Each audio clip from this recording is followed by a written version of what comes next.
Hello guys, welcome to easy way study. I hope आप सभी अच्छे होंगे। चलिए आज का सेशन स्टार्ट करते हैं। आज अपने बात करेंगे बेल्ट ड्राइव के बारे में, जिसे अपने हिंदी हिंदी में कहते हैं पट्टा चालन। ठीक है, बहुत मुश्किल सा नाम लगता है, पट्टा चालन। टॉम का पोर्शन डिस्कस कर रहे हैं। इसमें क्या बेल्ट, चैन और गियर ड्राइव है, उसकी स्पीड रेशो वगैरह अपने इसी में ही कर लेंगे, दोनों तीनों चीजों की, बेल्ट और गियर की। देन क्लचीज है, उसके अंदर रोलिंग फ्रिक्शन है, वाइब्रेशन है और शॉक एब्जॉर्बर है। उसके बाद में टॉम खत्म हो जाएगी। शॉक एब्जॉर्बर अभी नहीं करवाऊंगा, कुछ टाइम के बाद में करवाऊंगा। अभी एक दोस्त का मैसेज भी आया था, मतलब आप में से किसी भाई का, तो वो भी यही कह रहे थे कि सर आपने एसी में सोलर एसी रह गया है। ठीक है, मेरे को ये लगता है कि अपने को बेसिक अपना पूरा क्लियर हो गया। हो सकता है सोलर एसी मैं आपको करवा दूंगा, कोई प्रॉब्लम नहीं है। मैं फिर कह रहा हूँ कि कुछ एक बातें जो रह जाती हैं अपने एक काम करेंगे, मैं उन सभी को इकट्ठा करके किसी दिन क्लासेस लेके और वो चीज आपको समझा दूंगा। इसमें कोई प्रॉब्लम वाली बात नहीं है। चलिए बेल्ट ड्राइव के बारे में बात करते हैं। ठीक है, कि बेल्ट ड्राइव होती क्या है, सबसे पहले वो डिस्कस करेंगे। सारी टर्म्स अपने इंग्लिश में ही लेके चलेंगे, हिंदी में भी साथ साथ चलती रहेगी। पट्टा चालन जिसे अपने कहते हैं। ठीक है, कुछ भी नहीं होता, नॉर्मल सी भाषा में समझ लो कि कोई पट्टा या किसी रोप के द्वारा उसको पुली को अपने हिंदी में क्या कहते हैं, एक सेकेंड, घिरनी पे अपने चढ़ा देते हैं और उसको घुमाया जाता है। ठीक है, जो घुमाने से एक पावर ट्रांसमिशन होती है, उसके अंदर शक्ति का परेषण होता है, पावर ट्रांसमिट होती है, उसी को अपने बेल्ट ड्राइव कहते हैं। लैंग्वेज में परिभाषा में लिख देता हूं, इसमें कोई समझने वाली या समझाने वाली बातचीत नहीं है। द बेल्ट और ropes are used to transmitted mitted power. देखो यार, आप ना इंजीनियरिंग लाइन में हो, तो इंजीनियरिंग लाइन में इंग्लिश लेते हुए चलो। मत मेरे को गालियां निकालना कि मैं हिंदी में नहीं चल रहा हूँ, क्योंकि आपको इंग्लिश ही काम आएगी। मुझे लगता है कि आप 70 to 80% बच्चे ऐसे होंगे जो हिंदी में और इंग्लिश में, मतलब टेक्निकल टर्म जो है, 70% बच्चे वो इंग्लिश में पढ़ना अच्छा मानते हैं। One shaft to another shaft, another shaft. ठीक है, by means of pulleys which rotate at the same speed और एट, मैं हिंदी में समझा देता हूं। ठीक है, हिंदी में समझ देखो, यदि नॉर्मल ना लैंग्वेज होती है, आप लोगों को थोड़ी सी प्रॉब्लम कहाँ आएगी, मुझे जहां तक लगता है, मैं ऑडियो चेक कर लूँ यार, मुझे मुझे ऑडियो का वास्तव में बहुत ही ज्यादा डर है, क्योंकि मैंने आपको कल भी बताया था, मैंने ये जुगाड़ ही कर रखा है एक प्रकार से कि मैं मोबाइल की ऑडियो को यूज कर रहा हूँ, क्योंकि वो अपना पूरा सेटअप सा खराब हो चुका था। तो मेन, आप लोग इंग्लिश समझ लेते हो, मुझे इस चीज का पता है, परंतु आपको जो टर्म्स होती है वो हिंदी में पता होनी जरूरी होनी चाहिए। चलिए बात करते हैं बेल्ट और रोप, जिसका अपने इस्तेमाल करते हैं शक्ति का परेषण करने के लिए, एक शाफ्ट से दूसरी शाफ्ट पुली के द्वारा, जो रोटेट होती है, जो घूमती है, समान स्पीड को अपने क्या कहते हैं, समान गति या अलग अलग गति से। इस बात को आप ध्यान में रखेंगे, एग्जाम पॉइंट ऑफ व्यू से इंपॉर्टेंट नहीं है, सीधी सी बात बता रहा हूं आपको। आगे मैं बात करता हूं types of belt drive. Types of belt drive के बारे में मैं डिस्कस करता हूं, उसके उसके बारे में अपने को ये एग्जाम पॉइंट ऑफ व्यू से इंपॉर्टेंट है। पट्टा चालन के प्रकार, ठीक है, के प्रकार के बारे में अपने डिस्कस करते हैं। ए लिखिए सबसे पहले अपने, मेरे को हिंदी में ये नहीं मिला, ठीक है। सबसे पहले अपने डिस्कस करेंगे लाइट ड्राइव्स के बारे में। ठीक है, एक होता है लाइट ड्राइव्स, बी अपने बात करेंगे मीडियम मीडियम ड्राइव्स के बारे में। और सी अपने बात करेंगे हैवी। तुम तो बड़े हैवी ड्राइवर हो बेटा, ड्राइव्स के बारे में। वाह बेचे। चलिए चलिए बात करते हैं, लाइट ड्राइव क्या होता है? ऐसा चालन या ऐसी ड्राइव जिसकी स्पीड क्या कितनी होती है?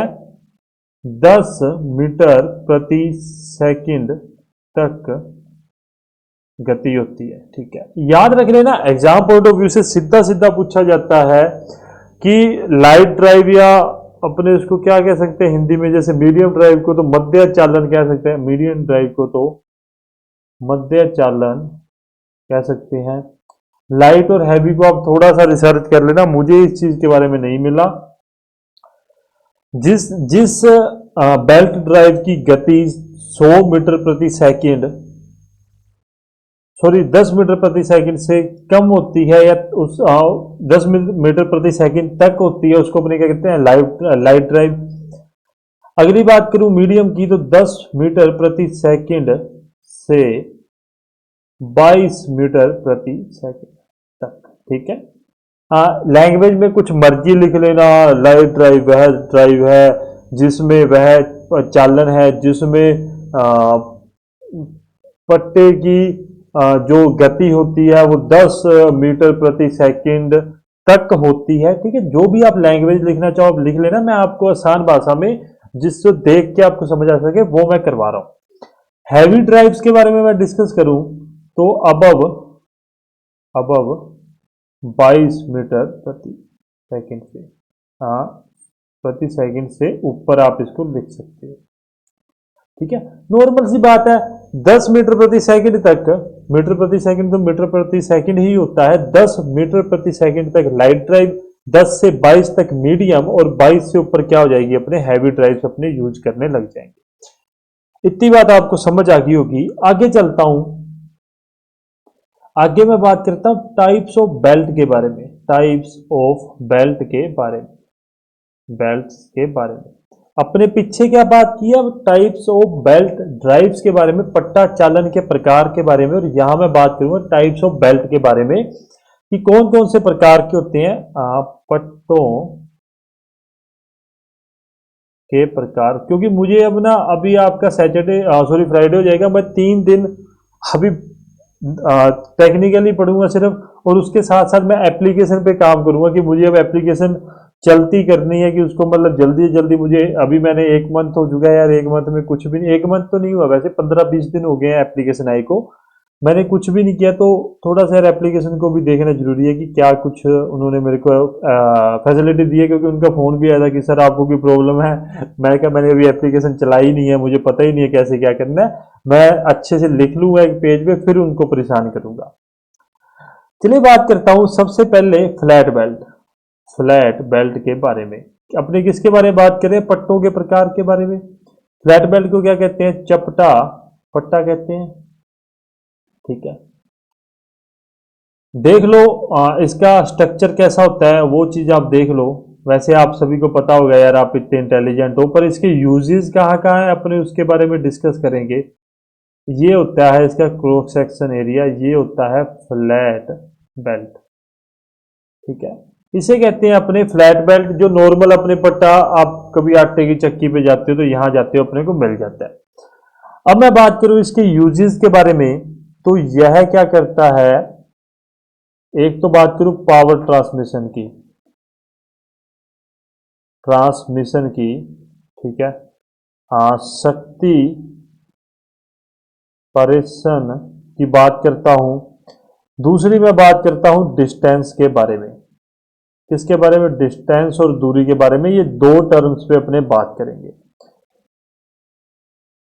शक्ति का ट्रांसमिट ये करता है मॉडरेट, ठीक है, मतलब मॉडरेट अमाउंट में। मॉडरेट आप इंग्लिश वाले समझ गए हो, हिंदी वाले को समझा देता हूं। मध्यम मात्रा में। ठीक है, अब आप इस चीज को समझ गए होंगे कि मॉडरेट पावर ट्रांसमिट करता है, ना ही ज्यादा ना ही कम। दूरी के लिए इसको अपने क्या करते हैं? 8 मीटर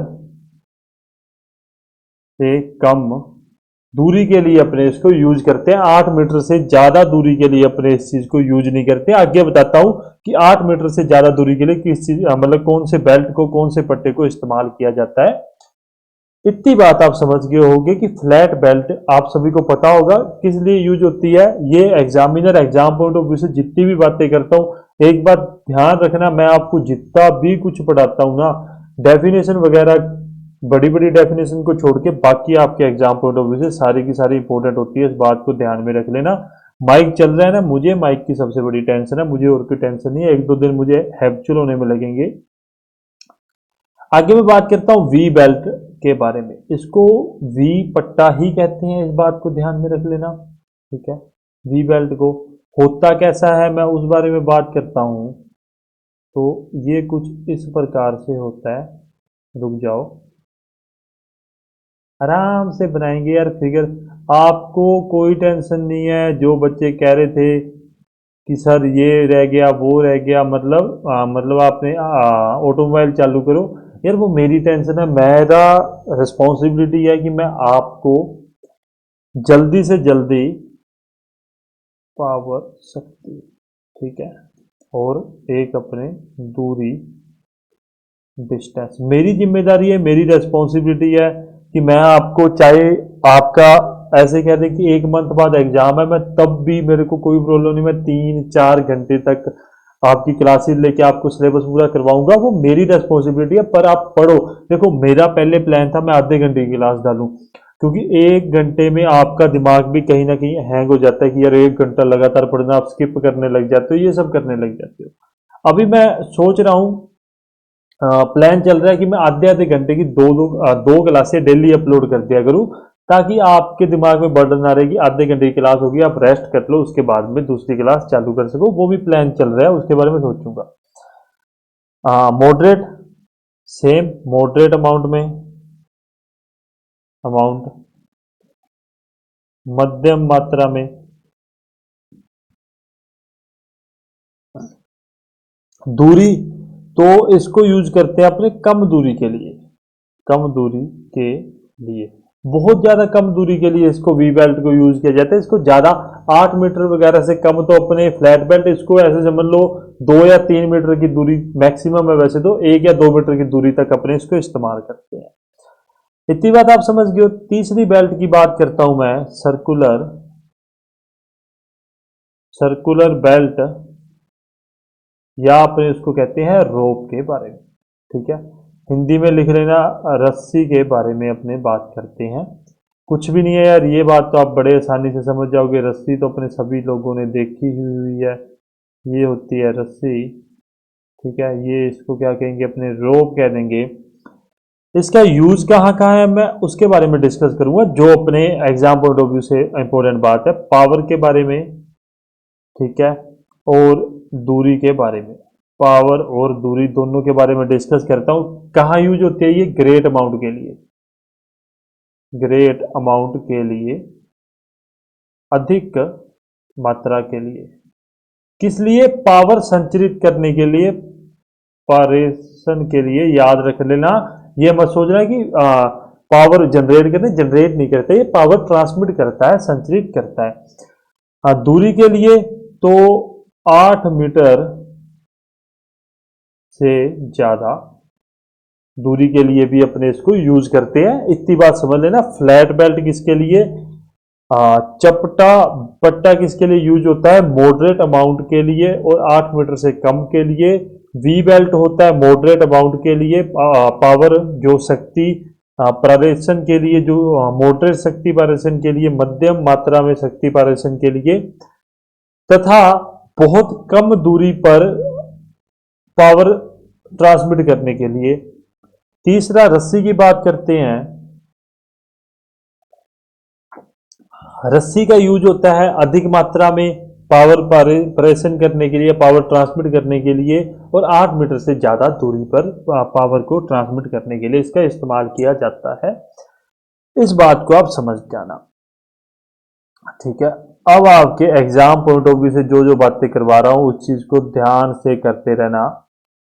देखो अभी थोड़ा बेसिक है, बोर हो रहे होगे, मुझे पता नहीं है, क्या पता आपने कर रखा हो, क्या पता बहुत सारे ऐसे बच्चे हैं जिन्होंने नहीं कर रखा हो, मुझे तो सबके बारे में सोचना पड़ता है। तो type of flat belt drive, type of flat belt drive के बारे में अपने डिस्कस करेंगे। सबसे पहले ए डालता हूं, ए में अपने बात करेंगे ओपन बेल्ट ड्राइव के बारे में। हिंदी में से कहते हैं खुला पट्टा चालन के बारे में डिस्कस करेंगे कि होता क्या है, होता कैसे, कैसे दिखता है ये। देखो भाई कुछ भी नहीं है, ड्राइवर ड्रिवर, अभी मैं जो टर्म्स यूज करूंगा समझ लेना, यही समझ लेना, उसके बाद में मैं इंग्लिश में ही लेके चलूंगा क्योंकि हिंदी में थोड़ा सा मुझे मुश्किल लगता है। मैं आपको टर्म जितनी भी हैं वो एक बार हिंदी में बता दूं, उसके बाद में अपने इंग्लिश में उसको लेके चलेंगे। आपको अगर हिंदी में पढ़ना है तो आप हिंदी में उस चीज को आराम से कर सकते हो। अभी ये देखो यार, कुछ नहीं है, ये एक बना दी मैंने पुली, अपनी है वो जो ड्राइंग है इतनी ज़्यादा अच्छी नहीं है, और दूसरी बना दी ये पुली। इसको जोड़ दिया मैंने किससे, पट्टे से, और इसको भी जोड़ दिया मैंने किससे साहब, पट्टे से जोड़ दिया। ये इसका मिडल है और ये है इसका मिडल। यहां पर होता है स्लैक साइड और यहां पर होता है टाइट साइड। ठीक है, स्लैक साइड और टाइट साइड इसी में बात करेंगे अपने। ठीक है, अब ये इस दिशा में जो ड्राइव है, जो चालन है वो घूम रहा है। ठीक है, जो शाफ्ट है वो क्लॉकवाइज डायरेक्शन में घूम रही है। ये पुली है 1 और ये है 2। जिस पुली को, ठीक है अभी मेरी बात समझना, इस तक बात समझ लो ओपन बेल्ट ड्राइव में, उसके बाद में अपने डायरेक्ट फॉरवर्ड आपको बातें बताता हुआ चलूंगा मैं। ध्यान में रखना कि जिस पुली को शाफ्ट के द्वारा चलाया जाता है तो उसको अपने कहते हैं ड्राइवर, ड्राइवर शाफ्ट। ठीक है, हिंदी वाले ध्यान रख लेना, चालक गिरनी कहते हैं उसको, या ड्राइवर पुली भी कह सकते हैं, ड्राइवर शाफ्ट भी कह सकते हैं। और वो जो ड्राइवर शाफ्ट है उसके द्वारा ये 2 नंबर की शाफ्ट चलेगी। ठीक है, वो पट्टे के द्वारा 2 नंबर की शाफ्ट चलेगी, इसको अपने कहते हैं ड्रिवन शाफ्ट। ध्यान में रख लेना, भूलना मत, आराम से अपने पढ़ रहे हैं चालित घिरनी के बारे में। ठीक है, हिंदी में लिख लेना। अब आप ड्राइवर ड्रिवन करो, चालन चालित करो, जो आपको अच्छा लगे। अब देखो स्लैक साइड और टाइट साइड मैं समझा देता हूं आपको। स्लैक साइड क्या होती है, जैसे ही यहां पर, मतलब ये पॉइंट देख रहे हो आप, मैं इसको ए पॉइंट का नाम दे रहा हूं। ठीक है, और मैं इस पॉइंट को नीचे बी पॉइंट का नाम दे रहा हूं। ए पॉइंट के ऊपर जैसे ही पट्टा आएगा, जैसे ही बेल्ट आएगी, वो ऊपर वाली साइड ए पॉइंट से वो उसको कोशिश करेगी फेंक के मारने की, मतलब आगे की तरफ धकेलने की। नॉर्मल सी बात है कि पट्टा चढ़ा हुआ है, वो घूम रहा है, तो उसको कोशिश करते हैं कि आगे फेंकू। ठीक है, मतलब मैं जो समझाना चाह रहा हूं आप समझ रहे होगे कि बेल्ट ड्राइव है, वो घूम रहा है, यहां ए पॉइंट के ऊपर क्या हो जाएगा, वो कोशिश करेगा कि इसको आगे की तरफ धकेलो, आगे की तरफ धकेलने की कोशिश करेगा, किसको, शाफ्ट जो है वो पट्टे को आगे की तरफ धकेलने की कोशिश करेगा, उसको अपने कहते हैं स्लैक साइड। ठीक है, इस बात को ध्यान में रख लेना, इसको टर्म्स भी मेरे ख्याल से इसको यही कहते हैं।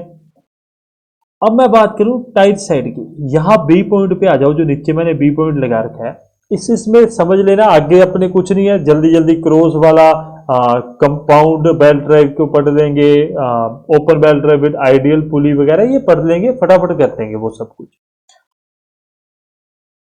फटाफट। अभी अपने बात करते हैं टाइट साइड के बारे में। तो टाइट साइड क्या है, अब उस चीज को समझो, यहां बी पॉइंट पे आ गया, अब वो जो पट्टा था वो बी पॉइंट पे आ गया।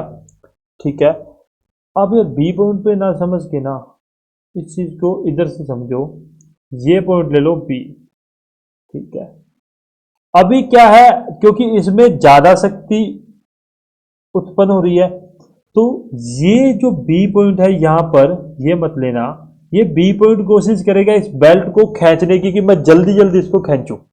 नॉर्मल सी बात है कि यहाँ पे ए पॉइंट पे तो ये कोशिश कर रहा है मैं इसको धकेल लूं, और बी पॉइंट में कोशिश कर रहा है मैं इसको खींचूं, इसलिए इसको कहते हैं टाइट साइड। इतनी बात आप समझ गए होगी, इतनी बात आप भूलना मत। अब मैं बात करता हूं ऑब्जेक्टिव कहां से बनते हैं। एक तो यह एक दूसरे के पैरेलल होते हैं, पैरेलल समानांतर होते हैं, समानांतर शाफ्ट हैं, ठीक है, और सेम डायरेक्शन में मूव करते हैं, सेम डायरेक्शन में मूव करते हैं, समान दिशा में, ठीक है। इस बात को समझ जाना, क्या एक तो एक दूसरे के पैरेलल होती है शाफ्ट, और एक ही डायरेक्शन में ये मतलब घूमती हैं, इस बात को समझ जाना। इस बात में आपको कंफ्यूजन नहीं रहनी चाहिए। अब अपने फटाफट करके दो तीन चार बेल्ट ड्राइव्स हैं वो कर लेते हैं। एक होता है क्रॉस बेल्ट ड्राइव, ठीक है। क्रॉस बेल्ट ड्राइव के बारे में बात करता हूं, इसको हिंदी इंग्लिश में भी क्रॉस बेल्ट ड्राइव ही कहते हैं।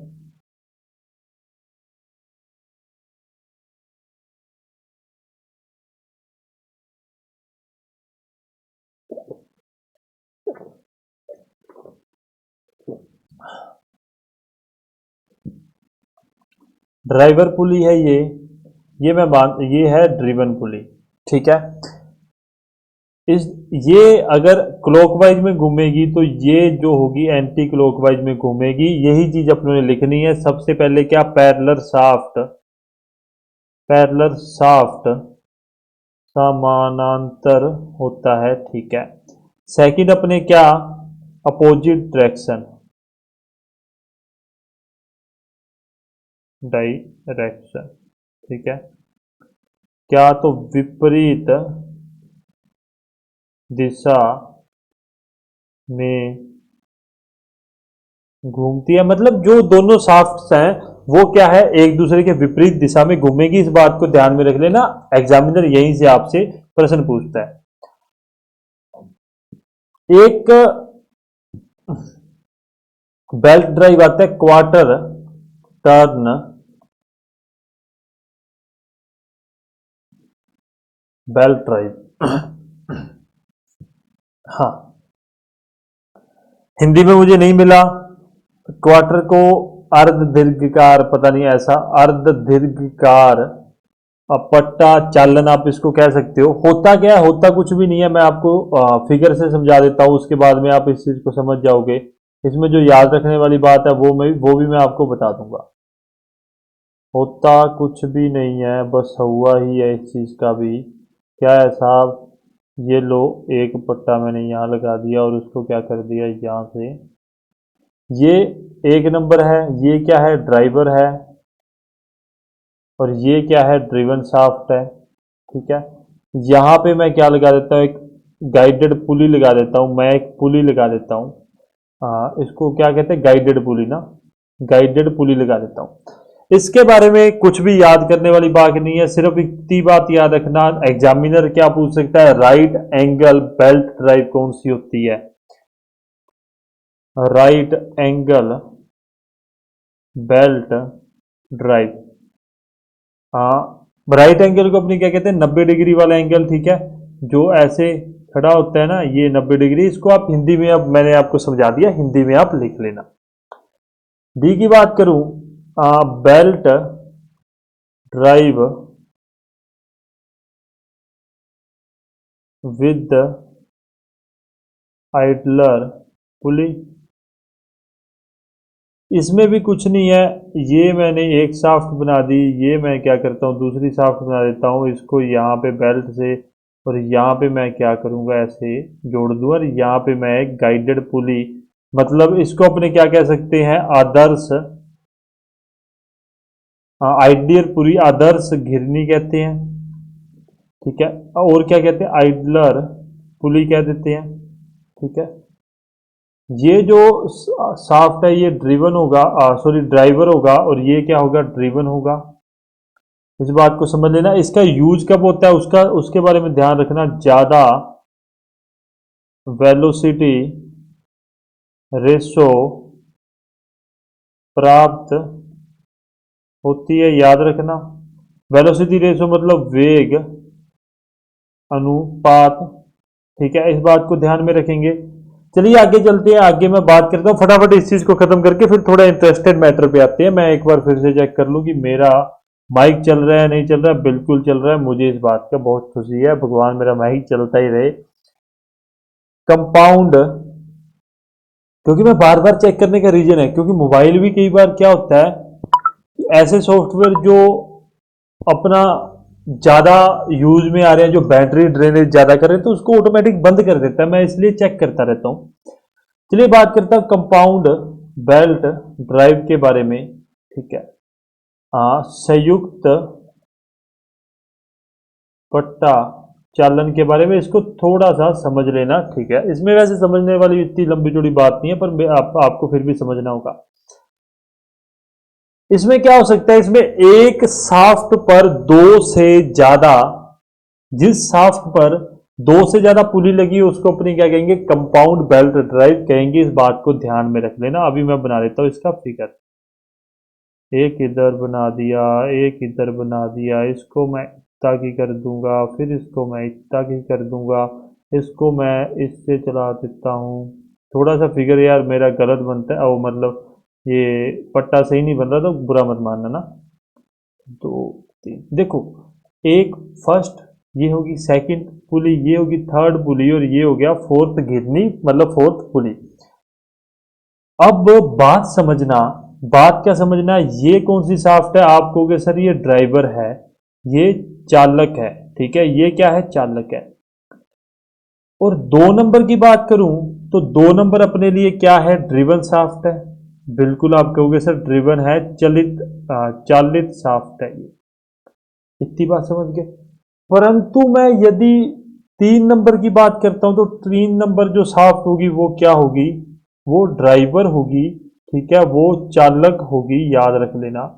और इसी प्रकार से फोर्थ नंबर क्या होगी, वो ड्रिवन शाफ्ट होगी।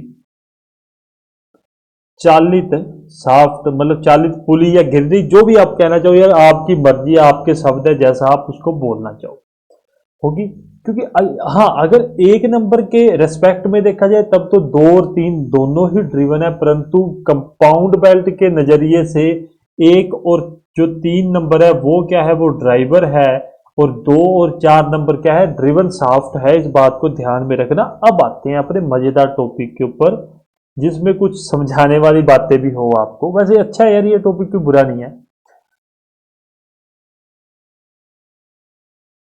मैं क्या करता हूं, अपने डिस्कस करते हैं, चलिए आगे। वेलोसिटी, वेलोसिटी रेशो, मैं देखो मैं कुछ भी नहीं छोड़ूंगा, मैं सारा करवाऊंगा। मुझे नहीं पता आपके एग्जाम में एग्जामिनर कहाँ से पूछ ले, तो इसलिए अपने सारा करते हुए चलते हैं, ठीक है। हाँ, नॉर्मल इसको वेग अनुपात कहते हैं, वेग अनुपात, इस बात को ध्यान में रखना। तीन चार, मैं सीधा सीधा मुद्दे वाली बातें करूंगा, मैं फालतू की बात नहीं करूंगा। पूरा डेरिवेशन है, मैं एक डेरिवेशन पे आपको एक कहानी भी सुनाऊंगा, जब वो रेशो वाला आएगा, अनुपात वाला आएगा, T1 और T2 के, तब मैं आपको कहानी सुनाऊंगा मेरे साथ हुआ क्या था। तो मैं इतना इंटेलिजेंट नहीं हूँ यार, मेरे बारे में ऐसा मत सोचना कि ये पता नहीं कितना की इंटेलिजेंट है। मैं उस बारे में बात करूंगा आपसे। N1 N2, अभी एक एक करके मैं बात करता हूँ। D1 क्या है, D1 है डायामीटर ऑफ ड्राइवर, ठीक है। डाया मतलब मीटर, क्या, व्यास, किसका, तो चालक का। ये क्या है, डायामीटर ऑफ, अरे यार मैंने ना इसको वेलोसिटी रेशो मतलब सपोज करना, मैं यार ये, मैं आपको ना, रुक जाओ यार, रुक जाओ, मैं आपको थोड़ा सा क्लियर करता हुआ चलता हूँ, क्योंकि ये क्लियर करना जरूरी है। उसके बाद में आपको कोई आवश्यकता नहीं है उसके बाद में आपको इतना क्लियर करने की, क्योंकि अभी मैंने थोड़ा सा, मेरा फर्ज बनता है कि आपको समझाता हुआ चलूं। समझना, ये शाफ्ट है, अरे यार मेरी शाफ्ट ही कैसी बनती है समझ ही नहीं आ रही। हाँ, ये शाफ्ट है, तो ये और ये एक, और इसको मैं कह दूंगा दो, इसको मैं कह दूंगा ड्राइवर, चालक, और इसको मैं कह दूंगा ड्रिवन, चालित शाफ्ट इसको अपने कहते हैं। बात कर रहा था मैं D1 D2 N1 और N2 के बारे में होप सो मेरा वो ना आए, मेरा सिर ना आए इसके ऊपर। डायमीटर ऑफ ड्राइवर, ठीक है, मतलब इस शाफ्ट का डायमीटर यहां से लेके यहां तक, इसको अपने क्या कहेंगे D1, और इस शाफ्ट का डायमीटर को D2 कहेंगे। तो डायमीटर ऑफ ड्रिवन, डायमीटर मतलब क्या, व्यास, ध्यान में रख लेना। उसके बाद में बात करूं speed of driver in RPM, थोड़ी सी जगह कम पड़ गई, और speed of driven in RPM, मतलब चालक शाफ्ट की गति आरपीएम के अंदर N1 और N2 क्या है, चालित शाफ्ट की गति आरपीएम के अंदर। इस बात को समझ लेना। अब मैं बात करता हूं वेलोसिटी रेशो, वेग अनुपात क्या होगा उस बारे में। वेलोसिटी रेशो क्या होगा, N1 अपॉन में N2 होगा। इस बात को ध्यान में रख लेना। इसके अलावा वेलोसिटी रेशो में कुछ भी नहीं है कि क्या कहते हैं, ड्राइवर की स्पीड व ड्रिवन की स्पीड के अनुपात को अपने क्या कहेंगे, वेग अनुपात कहेंगे। इस बात को ध्यान में रखना। उसके आगे बात करूं, इसको एक चीज से डिनोट और करते हैं, इसको क्या, D2 अपॉन में D1 भी अपने कह सकते हैं। ये बात आप ध्यान में रख लेना। ये कहा किस लिए है, ये है विदाउट थिकनेस। मैं बताता हूं किस प्रकार से, वो सब बातें भी आपसे करता हूं। थिकनेस वगैरह कैसे अपने इसको डिनोट करते हैं, मोटाई के बिना ना, मोटाई के बिना। समझ रहे हो इस बात को, कुछ भी नहीं है। वेलोसिटी रेशो क्या होता है, N1 अपॉन में N2 is equal to D2 upon में D1 होता है, उल्टा होता है। इस बात को थोड़ा सा माइंड में अपने रिमाइंड करते रहना, वेलोसिटी रेशो क्या होता है। अब उसके बाद में मैं बात करूं, अगर एक वेलोसिटी रेशो मैं थिकनेस के साथ भी निकाल दूं कि भाई जो बेल्ट की मोटाई है मैं उसके साथ भी निकालूं, तो N1 अपॉन में N2 बिल्कुल वेलोसिटी रेशो यही होता है, मैंने अभी बता के हटाऊं। यहां पे क्या होगा, D2 प्लस थिकनेस अपॉन में D1 प्लस थिकनेस। इसको मैं क्या लिख सकता हूं, इसको लिख सकता हूं क्या, विद थिकनेस। इतनी बात समझ जाओगे, इस बात में किसी को कोई भी दिक्कत परेशानी नहीं होगी, ठीक है, आराम से समझ जाना। न्यूमेरिकल पॉइंट ऑफ व्यू से एक बात और लिख लो, कई बार न्यूमेरिकल में वेलोसिटी वगैरह दे देता है। तो V1 इज इक्वल टू क्या होगा, पाई D1 N1 अपॉन में 60 मीटर पर सेकेंड। ये फॉर्मूला सभी को पता है यार, इस चीज में कोई राम कहानी नहीं है। और V2 बराबर में क्या होगा, पाई D2 N2 अपॉन में 60 मीटर पर सेकेंड। मान गए जी इस बात को, आप कहोगे सर हम मान गए हैं, मैंने कुछ भी नहीं बताया, मैंने तो, अरे बैक हो जा, हाँ, मैंने कुछ भी नहीं बताया, मैंने बिल्कुल नॉर्मल बात देखी कि वेग अनुपात क्या होता है, N1 अपॉन में N2, मतलब ड्राइवर शाफ्ट की स्पीड तथा ड्रिवन शाफ्ट की स्पीड के अनुपात को वेग अनुपात कहते हैं, तथा इसको और क्या कहते हैं, D2 अपॉन में D1 कहते हैं। ये विदाउट थिकनेस थी, विदाउट मोटाई, किसकी मोटाई, बेल्ट की पट्टे की मोटाई के बिना था। और अगर मोटाई के साथ में करेंगे तो D2 प्लस टी और D1 प्लस टी के अनुपात को अपने लेके चलेंगे। V1 क्या होगा अपने लिए, वेलोसिटी क्या होगी, V मतलब क्या, वेलोसिटी, वेग अपने डिनोट करेंगे पाई D1 N1 अपॉन में 60, और V2 क्या होगा, पाई D2 N2 अपॉन में 60। मतलब V2 का मतलब क्या, तो ड्रिवन शाफ्ट की क्या, ड्रिवन शाफ्ट का वेग अपने इसको डिनोट करेंगे। इस बात को ध्यान में रख लेना। आगे मैं बात करता हूं velocity ratio of A compound belt drive, ठीक है। वेग अनुपात वही, वेग अनुपात किसके लिए, तो संयुक्त के लिए, संयुक्त के लिए, ठीक है। इस बात को ध्यान में रखना।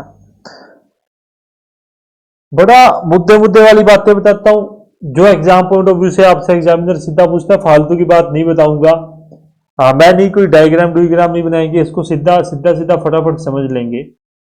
वेलोसिटी रेशो क्या होगा, मैं हिंदी में लिख देता हूं, फिर इसको, सॉरी, इंग्लिश में लिखता हूं, फिर इसको हिंदी में कन्वर्ट कर लेंगे।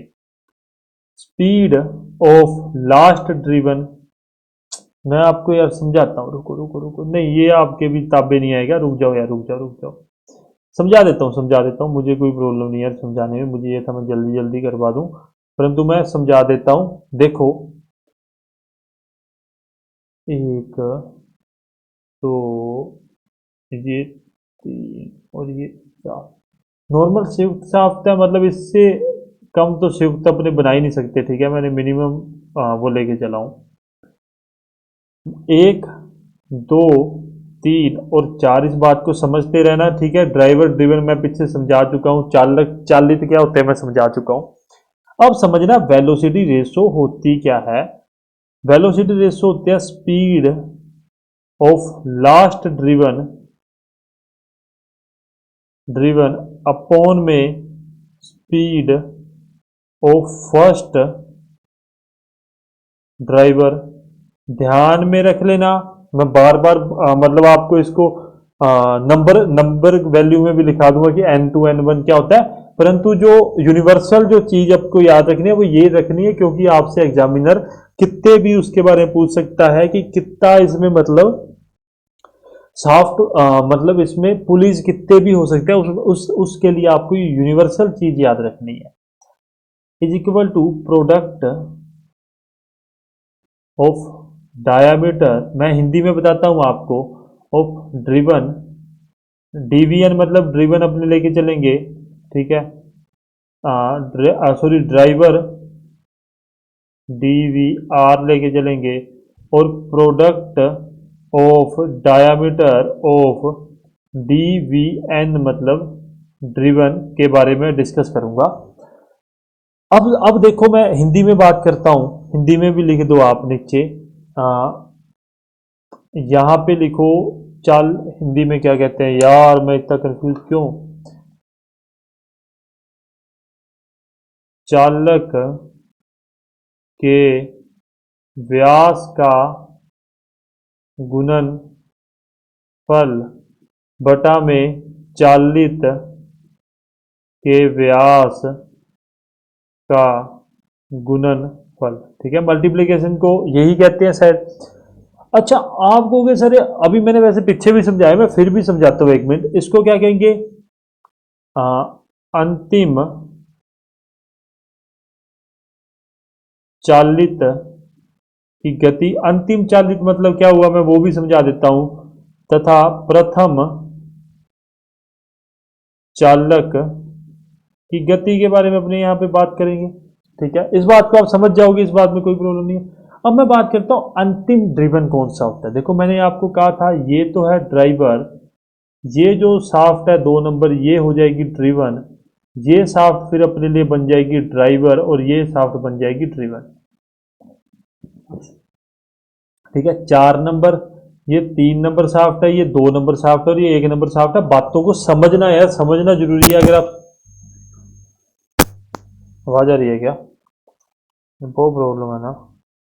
हेलो, हेलो, हाँ आवाज आ रही है। अरे यार वो हिल गया था माइक, मुझे बहुत टेंशन है, मैं आप इस बात की तो टेंशन है मेरे दिमाग में ना घर कर चुकी है, यार कोई प्रॉब्लम ना हो जाए क्लासेज और इन सब में। चलिए मैं बात करता हूँ, ठीक है। तो लास्ट ड्रिवन की बात कर रहा है वो, इस ड्रिवन जो 2 नंबर है उसकी बात नहीं कर रहा है, वो चालित जो है वो आखिरी वाले की बात कर रहा है, उसकी स्पीड की, ठीक है। तो आखिरी वाले की स्पीड को मैं डिनोट करूंगा तो किससे करूंगा, N4 से, ठीक है। और नीचे वो बात कर रहा है स्पीड ऑफ फर्स्ट ड्राइवर, ये जो ड्राइवर है पहले नंबर का उसकी बात कर रहा है, ना कि वो तीसरे वाले ड्राइवर की, मतलब में N1 पे। इतनी बात आप समझ गए हो। इज इक्वल टू क्या होगा, गुणनफल, गुणनफल किस चीज का, व्यास का, व्यास किसका, ड्राइवर और ड्रिवन, जितना भी इस पूरी कंपाउंड या संयुक्त बेल्ट ड्राइव में ड्रिवन और ड्राइवर शाफ्ट है उनके व्यास के गुणनफल को, मतलब अपने यहाँ पे उन दोनों के अनुपात को लेके चलेंगे। तो सबसे पहले किसका, ड्राइवर के बात करूं तो ड्राइवर कौन सा अपने पास, एक तो 1 है और एक 3 नंबर अपने पास ड्राइवर है, ये बात आप सभी को पता है। तो इसको मैं क्या लिख सकता हूं, D1 इंटू में D3 अपॉन में, और इसको नीचे क्या है, ड्रिवन के बारे में दिया गया है, ड्रिवन के बारे में दिया गया है, तो उसको मैं क्या लिख सकता हूं, 2 और 4, सॉरी D4 इंटू में डी, ठीक है, D2 D4 जो भी आप लिखना चाहो वो अपने को दिया हुआ है। अब मैं बात करता हूं, अभी थोड़ा सा कॉम्प्लीमेंट और कर देते हैं यार, हो सकता है एग्जामिनर आपसे कुछ भी पूछ सकता है, थोड़ा सा इसको मुश्किल बढ़ा देता हूं मैं। मैंने क्या कर दिया, यहाँ पे एक शाफ्ट और जोड़ दी और यहाँ पे एक शाफ्ट और जोड़ दी, मतलब पूरा मैंने एक कंपाउंड शाफ्ट और बना दिया। तो ये जो पांचवी शाफ्ट होगी ये अपने लिए क्या ड्राइवर का काम करेगी, थोड़ा सा मुझे नहीं लगता ज़्यादा गोलमोल नहीं हुआ। और ये जो शाफ्ट करेगी ये ड्रिवन का काम करेगी, छठी नंबर शाफ्ट। डीवीआर मतलब ड्राइवर और डीवीआर मतलब ड्रिवन, मैंने खुद ने बनाए हैं ये शब्द, ये मत सोचना कि कहीं बुक में ऐसा कुछ नहीं है, सिर्फ आपको आसानी से समझाने के लिए। अब क्या होगा, अपने सामने उस चीज को बात कर दें, कितनी भी कंपाउंड शाफ्ट दे सकता है, लास्ट में कितनी दे रखा है उसने 6 है, तो लास्ट की स्पीड की मैं बात करूंगा तो N6 हो जाएगी, अपोन में पहले की N1 ही रहेगी। अब अपने लिए ड्राइवर कौन कौन सी है, एक तो 1 नंबर बन गई, एक 3 नंबर और एक 5 नंबर अपने लिए बन गई है। तो क्या D1 इंटू में D3 इंटू में D5, और उसी प्रकार से यहाँ पे D2 इंटू में D4 तो पहले से थी और D6 जुड़ गई है। अब आप इस चीज़ को समझ पा रहे होगे, थोड़ा सा समझाने के लिए आपको लेंथी मेथड, लंबा मेथड अपने को लेना पड़ा, पर आपको समझाना जरूरी था। इस बात को आप समझ गए हो, कोई प्रॉब्लम नहीं होगी, ठीक है, इस बात को समझने में। अब मैं बात करता हूं आगे कुछ बातों की, एक सेकंड में पानी पी लूं यार। अब अपने फटाफट कर देंगे क्योंकि काफ़ी लंबा टॉपिक है यार, ये भी थोड़ी 3 4 5 बातें ऐसी हैं जो लंबा चलेंगी अपनी।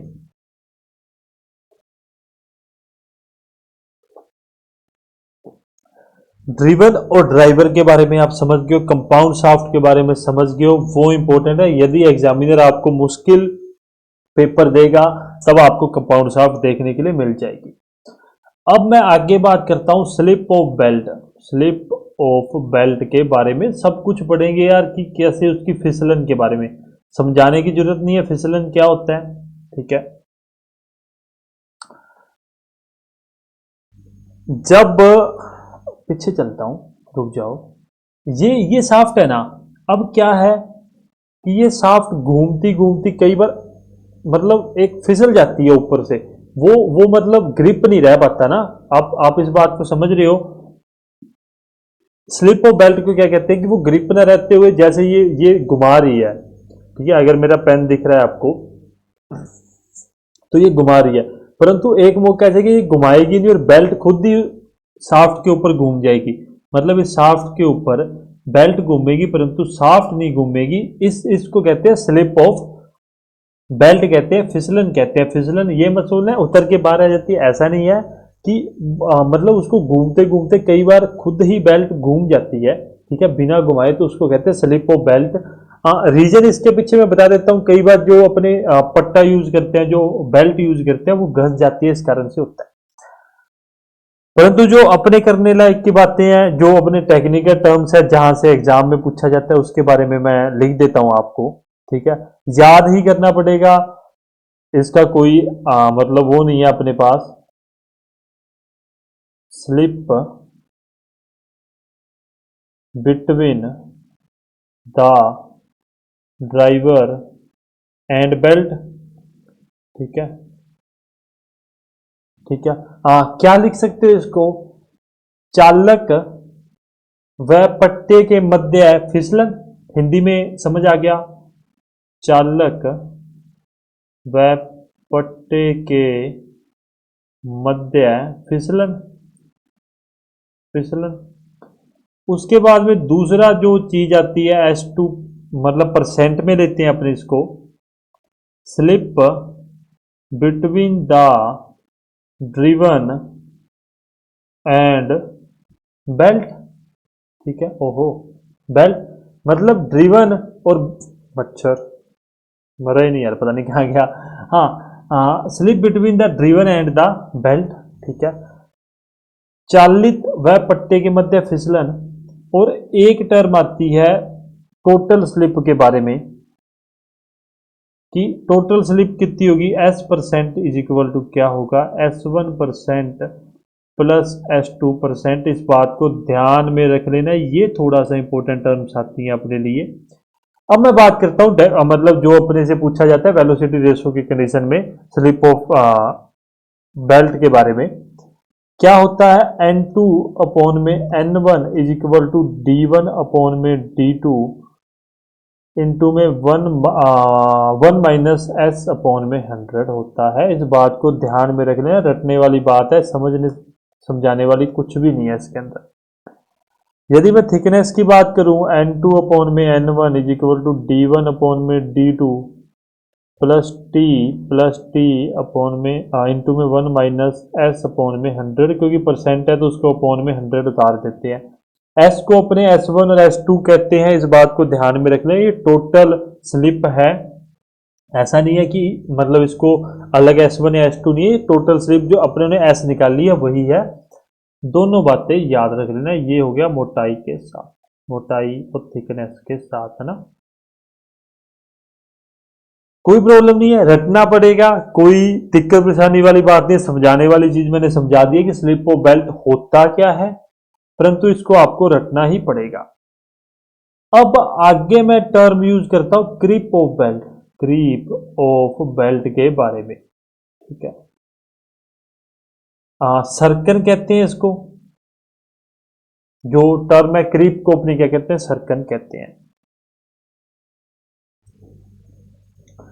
अब मेरी बात समझना, मेरी बात क्या समझना, आप थोड़ा सा प्रैक्टिकल लाइफ में आपको लेके चलना चाहता हूं। जब आप अपने ये पट्टे पुट्टे बताए कब, अरे यार इतना खिल गया फिर से। चल रहा है ना ऑडियो, ऑडियो भाई साहब ऑडियो, हेलो हेलो हेलो, हाँ चल रहा है। मेरे को बहुत यार सॉरी, आपको अगर इरिटेशन होती है तो फिर मुझे डर लगता है। अपनों ने प्रैक्टिकल लाइफ में ये जो बेल्ट है या ये सब कहाँ देखा होता है, ये अपनों ने प्रैक्टिकल लाइफ में देखा होता है आटे की चक्की पर। आप सभी कभी ना कभी तो आटे की चक्की पे जाते हो, जो इंडस्ट्री वगैरह में काम करते हैं उन्होंने कहीं अलग से देखा हो सकता है, परंतु बेसिकली अपने आटे की चक्की पे जो नॉर्मल हैप्चुअल लाइफ में डेली रूटीन में अपने देखते हैं। अब क्या होता है, अब मेरी बात समझो। जब बेल्ट टाइट साइड से सिलेक्ट साइड की तरफ जाती है तो बेल्ट में कुछ एक्सटेंड होती है और कुछ मतलब सिकुड़ना, एक्सटेंड बढ़ना और कंट्रैक्ट मतलब सिकुड़ती है और कुछ बढ़ती है। यहाँ इंग्लिश काम नहीं कर रही है, कोई बात नहीं है, ठीक है। तो जैसे वो टाइट साइड की तरफ जाएगी, टाइट साइड कौन सी साइड, जो नीचे वाली साइड होती है, तो वो बेल्ट बढ़ेगी, और जैसे ही वो सिलेक्ट साइड की तरफ जाएगी वो बेल्ट सिकुड़ेगी। इसको कहते हैं क्रीप ऑफ बेल्ट, ठीक है। मैं लिख देता हूं, टर्म्स लिख देता हूं, उसके बाद में अपने जो फॉर्मूला है उस पर बात करेंगे। क्या जब बेल्ट टाइट या सेलेक्ट साइड से जाती है तो बेल्ट एक्सटेंड और कॉन्ट्रैक्ट होती है, ठीक है। एक्सटेंड मतलब बढ़ना और सिकुड़ना, सिकुड़ना होती है, और इसे क्रिप कहते हैं। आप इस बात को समझ पा रहे होगे कि जैसे ही वो टाइट साइड की तरफ आई जहां पे तनाव बहुत ज्यादा है, ठीक है, वहां पर क्या होगा, वो बेल्ट है जो नॉर्मल सी बात है, वो लेदर की बनी होती है, किसी भी मटेरियल की बनी होती है, तो वो खींचेगी, ठीक है। परंतु वही अपने स्लैक साइड की तरफ बात करें तो वो आगे की तरफ धकेलता है। स्लैक साइड का मतलब क्या है, मतलब जहां पर बेल्ट आगे की तरफ धकेली जाती है वहां पर वो सिकुड़ेगी, ठीक है। इस बात को ध्यान में रख लेना। ये टर्म्स मैं आपको आगे ही करवाता हूं। अब आगे जो चीज यूज होगी, sigma 1 and sigma 2 stress in belt on tight और स्लैक साइड। अभी मैं आपको एक चीज और बता देता हूं, यहाँ पे ही समझा देता हूं वो चीज, थोड़ा सा फिगर बड़ा बना के ध्यान में रख लेना। क्या ये जो साइड है यहाँ अपने T1 और इसको अपने T2 लेते हैं, क्योंकि यहाँ पे टाइट साइड पे क्या होती है, तनाव जो होता है वो ज्यादा होता है और स्लैक साइड में कम होता है। ठीक है। जो भी वन जब भी आएगा तो वो अपने टाइट साइड के लिए लेंगे। यहाँ पे सिग्मा वन और यहाँ पे सिग्मा टू भी जो भी यूज हो रहा है उसको अपने किस लिए लेते हैं, टाइट और स्लैक साइड के लिए। वन को टाइट के लिए और टू को स्लैक साइड के लिए यूज करते हैं, इस बात को ध्यान में रख लेना। एक टर्म यूज होगी ई, इसको अपने कहते हैं यंग मॉडुलस। मॉडुलस, हाँ, यंग मापांक इसे अपने कहते हैं। ठीक है, मॉडुलस ऑफ इलास्टिसिटी भी अपने इसको कहते हैं, वो आप सब आपको पता है। एन टू अपॉन में एन वन क्या होता है, speed ratio, sorry velocity ratio होती है, is equal to D one upon में डी टू इंटू में ई इंटू सिग्मा टू की अंडर रूट इंटू में अंडर रूट सिग्मा वन। देखो रटने वाली बात है, डेरिवेशन है पूरी की पूरी, चाहिए होगी बता देना। आपको अगर शौक है डेरिवेशन करने का, पढ़ने का, मैं आपको दे दूंगा डेरिवेशन, आपके हाथों में पकड़ा दूंगा, आप उस चीज को कर लेना, मुझे मैसेज कर देना उसके ऊपर टेलीग्राम पे, तुरंत आपको मैं डेरिवेशन सारी की सारी इनकी सभी की डेरिवेशन आपको दे दूंगा, मुझे कोई प्रॉब्लम नहीं है। इससे आगे अपने जब ratio of tension in belt करेंगे, ठीक है, तब मैं आपको छोटी सी कहानी सुनाऊंगा कि मतलब मैं इतना पढ़ा लिखा, मतलब पढ़ने वाला बच्चों में से नहीं आता, परंतु मुझे हैबिट है कि अब स्टार्टिंग से ये हैबिट है कि यार इंटरेस्ट लेके पढ़ता हूँ मैं, जितनी बार पढ़ता हूँ। कहानी बताऊंगा, कोई बात नहीं, थोड़ा सा बोर भी हो गए होगे, काफी समय हो चुका है पढ़ते हुए भी। ये समझ आ गया ना आपको, क्रीपो बेल्ट आपके क्लियर हो गया ना, माइंड में क्लियर रखना क्रीपो बेल्ट होता क्या है, और उसका फॉर्मूला तो आपको याद करना ही पड़ेगा। अब मैं बात करता हूं power, power transmitted by belt. सब कुछ बेल्ट के बारे में अपने पढ़ेंगे। शक्ति पारेषण जिसे अपने कहते हैं, माइक चेक कर लूं, मुझे माइक का सबसे बड़ा डर है। माइक चल रहा है, कोई प्रॉब्लम नहीं है, आगे चलते हैं। काफी लंबी क्लास हो जाएगी यार, इस हिसाब से तो अपनी 51 मिनट की तो अभी हो चुकी है, पर चैन ड्राइव अपनी उतनी ही छोटी होगी। मैं अब अपने एक एक टॉपिक पे बात करेंगे। मैं सोच ही रहा हूँ, अभी मेरे पिछले माइंड में यही चल रहा है कि आधे आधे घंटे की दो दो क्लासें डाल दिया करूंगा यार, मुझे ऐसा लगता है कि आप बोर हो जाते हो। हाँ, पावर क्या होती है, सबसे पहले मैं बात करूं, पावर क्या होती है, फोर्स इनटू डिस्प्लेसमेंट बटा में टाइम। अब मैं बात करता हूँ फोर्स इनटू वर्क क्या होता है, फोर्स इनटू डिस्प्लेसमेंट, और उसको अगर समय से डिवाइड कर दें, ठीक है, तो उसको अपने क्या कहते हैं, पावर कहते हैं, शक्ति कहते हैं, इस बात को आप सभी जानते हैं। एक सेकेंड, तो उस बात को अपने क्या कहते हैं, पावर कहते हैं, इस बात को आप सभी जानते हैं, इस बात में किसी को कोई दो राय नहीं होगा। फोर्स क्या होगा, P इज इक्वल टू क्या होगा, T1 माइनस T2, ये तो हो गया अपने लिए फोर्स, ठीक है। डिस्प्लेसमेंट अपॉन में टाइम क्या होता है, वेग। वेग मतलब क्या होता है, विस्थापन अपॉन में समय, ठीक है। विस्थापन इसको यही कहते हैं, फोर्स को बल कह देंगे, इसको विस्थापन कह देंगे, और इसको क्या कह देंगे, समय कह देंगे, इस बात को ध्यान में रखना। वेलोसिटी मतलब क्या होता है, डिस्प्लेसमेंट अपॉन में टाइम। क्या मैं इसको v लिख सकता हूं, आप कहोगे सर आप लिख सकते हो, आप कुछ भी कर सकते हो, क्योंकि आपके हाथ में सत्ता है। ये किस लिए, मैं फिर लिख देता हूँ, टाइट साइड के लिए, और ये किसके लिए, स्लैक साइड के लिए यूज कर रहे हैं, और ये किसके लिए, वेलोसिटी के लिए। वेलोसिटी वेग के लिए अपने इस्तेमाल करते हैं, और यूनिट क्या होगी, यूनिट होगी इसकी वोट, ठीक है, वोट इसकी यूनिट होगी, इस बात को ध्यान में रख लेना। ये है पावर ट्रांसमिटेड फॉर बेल्ट का, सिंपल सा समझा भी दिया इसमें, तो मैंने ये भी नहीं कि रखने के लिए आपको कुछ दिया, समझा भी उस चीज को दिया। अब मैं बात करता हूं रेशो।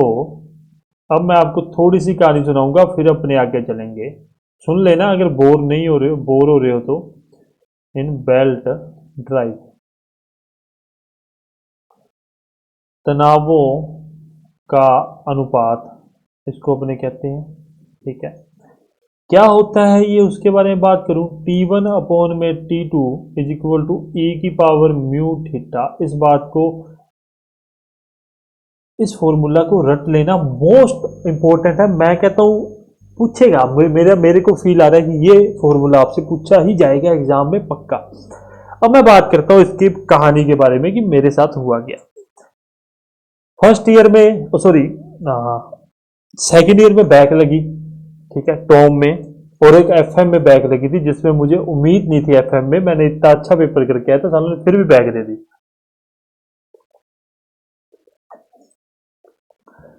अब हुआ क्या, ये जो ratio of tension in belt है, इसकी पूरी एक डेरिवेशन है। अभी मुझे याद नहीं है, मैं वास्तव में बताऊं मुझे याद नहीं है वो चीज, पर इसकी डेरिवेशन है बहुत बढ़िया। और ये पक्का था कि ये 12 नंबर में आएगा ही आएगा। मैं इस चीज को रट के गया था। अब डेरिवेशन का क्या सीन होता है ना, डेरिवेशन यदि आप डेरिवेशन को एक भी लाइन भूल गए तो आपको आगे का स्टेप आप सारे के सारे मतलब खत्म हो जाते हैं वो आपके लिए। अब मेरे साथ सेम कंडीशन होगी। मेरे साथ क्या हो गया, मैं बैक का पेपर दे रहा था, बाहर से कोई टीचर आया, वो वैसे मैं गवर्नमेंट कॉलेज से हूँ, ठीक है, तभी मेरी थोड़ी प्रैक्टिकल नॉलेज ज़्यादा है कि हमारे पास सभी मशीनें वगैरह अवेलेबल थी। बाहर से आया हुआ था कोई टीचर, मतलब अब मेरा क्या हो गया, दिमाग खराब। मैंने कहा यार मैं पहले भी पास नहीं हुआ, अब तो पास होना ही है। और मैंने मतलब मेरे साथ सारे मेरे ग्रुप के बंदे बैठे थे जो मेरे साथ पढ़ते होते थे। वहां पर एक लड़का था। अब मुझे पक्का पता था, मैं इस चीज में इस डेरिवेशन में आके फंस चुका था। मुझे पक्का पता था उसके पास में इस डेरिवेशन की पर्ची है। कंफर्म है कि उसके पास में इस डेरिवेशन क्या, कहीं ना कहीं यार किसी को बता मत देना कभी आओ के तो सर कैसे कर रहे हैं, पर मैं इतना फेमस नहीं हूं। तो उसके पास में डेरिवेशन की मुझे पक्का 100% डैम श्योर था उसके पास में डेरिवेशन की पर्ची है ही। मतलब मेरे को पक्का था कि वो हर एक पर्ची लेके आता है। मैंने कहा भाई T1 में T2 is equal to E mu theta वाली पर्ची निकाल। वो कहता है नहीं। मैंने कहा यार तेरे पास पर्ची है, फालतू की बात मत कर, बाहर जाते साथ तेरी पिटाई हो जाएगी, सीधी सी बात है। तब अपने बहुत तगड़े गुंडे होते थे। ये जितने अभी बोल रहे हैं ना अपने सामने, इनकी हिम्मत ही नहीं होती थी कि ये कॉलेज में जितने हमारे जूनियर है ये हमारे सामने खड़े होके ना हमारे से फालतू की बात कर सके। अपने आप में यार कॉलेज में सभी ऐसा करते हैं, एंजॉय है, वो लाइफ है, लाइफ का एक पीरियड होता है, वहां भी आपको एंजॉय करना चाहिए। और वो कहता है यार मेरे पास है नहीं। मैं क्या तेरे पास पक्का पर्ची है, वो तू दे दे। फिर वो हंसने लग गया, कहता तेरे को कैसे पता। मैं क्या मेरे को तेरे पे विश्वास है, तू वो पर्ची लेके आया होगा। अभी वही कंडीशन, 12 नंबर का पेपर, वो पर्ची मेरे पास ऐसे घूमती घूमती घूमती हुई आई। और मैंने जैसे ही वो एक लाइन पढ़ी और मेरे मेरे सांस में सांस आई, और मैंने उठा के पीछे वाले को, 5-6 जनों ने चीटिंग की थी उसमें से, मैंने उठा के पीछे वाले को दे दिया। और फिर मैंने पूरा डेरिवेशन कराया, मतलब पूरा डेरिवेशन करके आया। तो ये कहानी है ये डेरिवेशन के पीछे। इसलिए मुझे ये जो फॉर्मूला है ये मुझे अच्छे से याद है कि T1 में T2 is equal to E mu theta. अच्छा लगा होगा तो लाइक कर देना यार, नहीं लगा तो गाली निकाल देना। सेंट्रीफ्यूगल टेंशन के बारे में बात करते हैं। सेंट्रीफ्यूगल टेंशन इज बेल्ट अपकेंद्रीय तनाव के बारे में बात करता हूं मैं। ये होता क्या है, इसका भी सिंपल सिंपल सा फॉर्मूला है, उसको मैं पहले बाद में डिस्कस करूंगा। एक टर्म यूज करते हैं एम, क्या, mass of the belt per unit length in KG, ठीक है। लिख ही लो, इकाई लंबाई के लिए पट्टे का द्रव्यमान, किसमें तो केजी में, किलोग्राम में। वी क्या है, वेलोसिटी को डिनोट करता है, अपने वेग को डिनोट करता है, वेग को डिनोट करता है, मीटर पर सेकंड में डिनोट करते हैं अपने वेग को। और टीसी क्या है अपने पास, सेंट्रीफ्यूगल टेंशन है, सेंट्रीफ्यूगल टेंशन है, ठीक है। इस बात को ध्यान में रखना। सिंपल सिंपल सा फॉर्मूला है, याद कर लेना, T C is equal to M V square, ठीक है। अरे यार कल मैंने, हाँ सच, मैंने कल की क्लास में शायद बल्ब को पता नहीं, बल्ब बल्ब कर दिया था, BLUB कर दिया था, BULB को, पता नहीं मुझे यार, क्योंकि ना मेरे पीछे वाले माइंड में, ठीक है, बहुत सारी बातें ना चलती रहती हैं कि हाँ ये करना है ये करना है। मैं समझा आपको रहता हूँ पर मेरा माइंड कार्य करता रहता था, इसलिए हो जाता है यार इस चीज़ का, मतलब मुझे नहीं लगता कि बुरा मानेगा, पर अच्छी बात है आप इस चीज़ को गौर करते हो। ये है फॉर्मूला सेंट्रीफ्यूगल टेंशन का, इस बात को ध्यान में रख लेना, कोई प्रॉब्लम नहीं है, आराम से इस चीज को पढ़ना। अब मैं कुछ टर्म यूज करता हूं। अब मैं बात करूंगा total tension in tight side, ठीक है, टाइट साइड, क्या टाइट साइड पर कुल तनाव के बारे में। इसको मैं किससे डिनोट करूंगा, T, T1 is equal to, T मतलब क्या, टाइट साइड, ठीक है, T1 प्लस TC, इससे डिनोट कर दूंगा। मैं क्या कहता हूं, मैंने क्या किया, मैंने टोटल टेंशन में सेंट्रीफ्यूगल टेंशन भी जोड़ दिया, कि मतलब टाइट साइड में T1 होता था, प्लस सेंट्रीफ्यूगल टेंशन जोड़ने के बाद में अपने पास टोटल टेंशन आ गई है। स्लैक साइड की बात करूं, एग्जामिनर पूछ लेता है यार, जहां आपको एग्जामिनर फंसाना चाहता है ना, वो इस प्रश्न में आपको आके फंसा सकता है। TS1 इज इक्वल टू, इसको मैं क्या कहूंगा, T2 प्लस TC। इस बात को आप समझ रहे हो, रिलेट कर रहे हो इस बात को, कोई प्रॉब्लम नहीं है, आराम से इस बात को पढ़ोगे। अब अब देखो पावर ट्रांसमिटेड क्या होता है। पावर ट्रांसमिटेड पीछे भी अपनों ने पढ़ा है, यहां आके भी अपने इन टोटल टेंशन के टर्म में, टोटल टेंशन की टर्म में अपने पावर ट्रांसमिटेशन पढ़ेंगे, शक्ति परेशन पढ़ेंगे अपने, ठीक है। क्या होता है, अपनों ने पहले क्या पढ़ा था, P is equal to T1 minus, यहाँ क्या पढ़ा था यार, यही तो है, ये रहा, P is equal to T1 minus T2 into में V। अभी क्या है, टोटल टेंशन को लेके चलेंगे, तो T1 माइनस में TS1 इंटू में V। इस बात को भी ध्यान में रख लेना, कई बार एग्जामिनर फंसाने के लिए तो आपको पूछ ही लेता है, इस बात को भूलना मत, ठीक है। रिकॉर्डिंग चल रही है, मैं रिकॉर्डिंग बार बार देखूंगा, आप इस चीज़ से इरिटेट मत होना। अब एक कंडीशन आती है, कंडीशन, ये शायद तक लास्ट ही बचा है, नहीं लास्ट नहीं है, इसके बाद में एक और है, condition for maximum power transmission, transmission, ठीक है, अधिकतम शक्ति संरचरण की परिस्थिति, ठीक है, अधिकतम अधिकतम शक्ति परेषण की परिस्थिति, स्थिति के बारे में अपने डिस्कस करेंगे, अधिकतम शक्ति परेषण की परिस्थिति के बारे में डिस्कस करेंगे। मोस्ट इंपॉर्टेंट चीज ये भी बता रहा हूं आपको, ध्यान में रख लेना कि जब टी मैक्स कब होगा, जब वो 3 × TC होगा, TC मतलब सेंट्रीफ्यूगल टेंशन होगा। ये बात बहुत ज़्यादा इंपॉर्टेंट है, एग्जाम पॉइंट ऑफ व्यू से आपसे एग्जामिनर पूछ सकता है, ठीक है। अब मैं कुछ लाइन लिख रहा हूं, उस लाइन को पढ़ेंगे अपने बाद में। When the power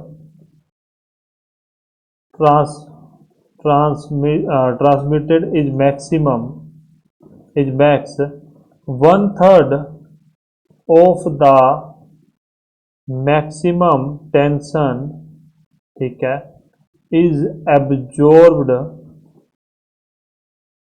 as centrifugal tension, ठीक है।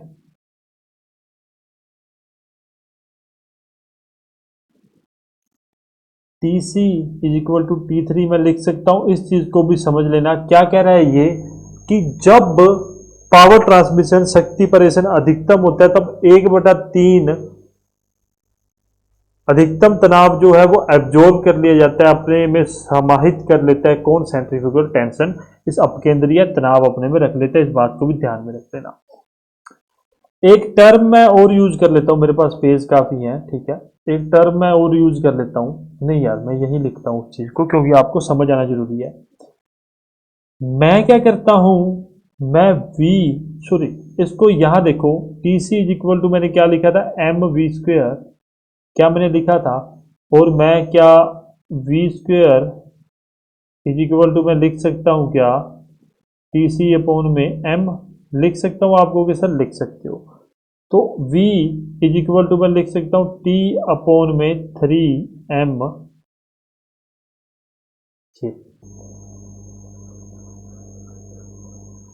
सॉरी अपनों ने क्या किया, सॉरी सॉरी सॉरी, ये चीज तो लिखने की जरूरत ही नहीं है यार, मैंने v का तो अपने कोई रोल ही नहीं है यहाँ पे। मैंने क्या किया, टीसी की जगह पे एम वी स्क्वेयर लिख दिया, ठीक है।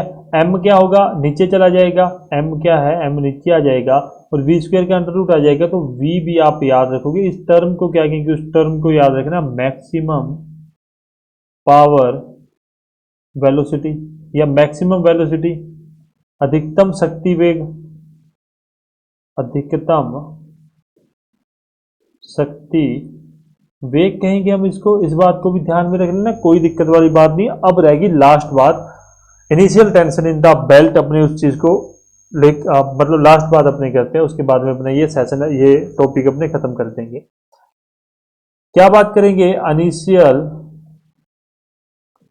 टेंशन इन द बेल्ट के बारे में डिस्कस करेंगे। क्या होती है, T0 is equal to T1 plus T2 upon में 2। इसमें क्या करेंगे, सेंट्रीफ्यूगल टेंशन को अपने क्या मानते हैं, नेग्लिजिबल मानते हैं, नेग्लेक्ट कर देते हैं उसको, उसको मानते ही नहीं है।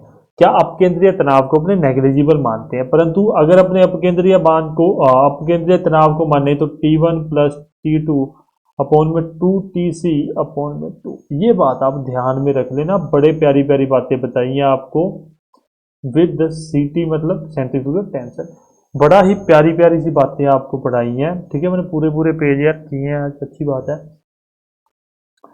इस बात को ध्यान में रखना। आई होप यही अपना सेशन देखो, ये नीचे देख रहे हो यहाँ पे, ये यहाँ देख रहे हो 23 जुलाई सुबह के 2:24 यार, इतना टाइम हो चुका है, अभी सोऊंगा, सोने में लेट हो गया।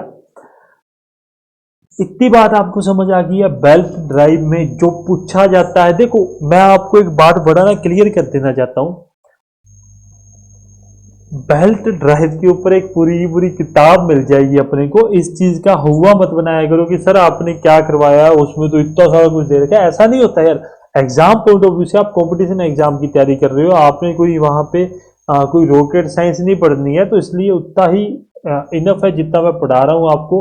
हाँ कुछ टॉपिक बच जाते हैं तो मैं उसको पक्का आपको सारी चीज कवर करके ही यहाँ से एग्जाम देने के लिए भेजूंगा, उस चीज की टेंशन मत लेना। अगर वीडियो अच्छी लगी प्लीज आज ना एक काम करो यार, जो जो मुझे एक आज सभी बता दो कि जिस जिसको मेरी वीडियो अच्छी लगती है ना, मुझे भी तो पता लगे कितने लोग देखते हैं और कितनों को वो अच्छी लगती है, वो लाइक करके आज बता देना, कमेंट शेयर कर देना, चैनल सब्सक्राइब कर देना, इजी वे स्टडी ऑफिशियल से अपना टेलीग्राम ग्रुप है वो ज्वाइन कर लेना। आई होप आपका दिन शुभ जाए, मेरी रात्रि शुभ जाए, मैं सोने लगा हूँ, गुड नाइट आप सभी को, धन्यवाद।